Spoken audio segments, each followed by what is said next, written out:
Hello मित्रांनो, आजच्या दिवसाची सुरुवात झाली आहे म्हणजे 6:15 वाजता आणि त्यानंतर मी सगळ्यात आधी माझं आवरून घेतलं आणि आता किचनमध्ये आले. किचनमध्ये आल्यावर मी सगळ्यात आधी घेतलं आहे लेमन वॉटर.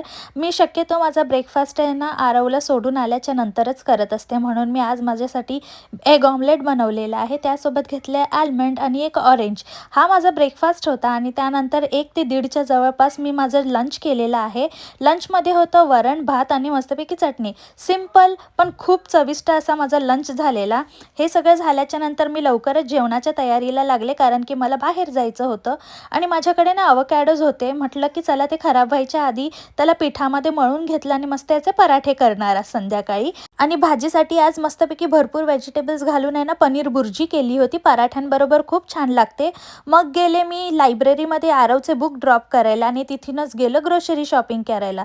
ग्रोसरी शॉपिंग केली, घरी आलो आणि छान असा आमचा डिनर एन्जॉय केला.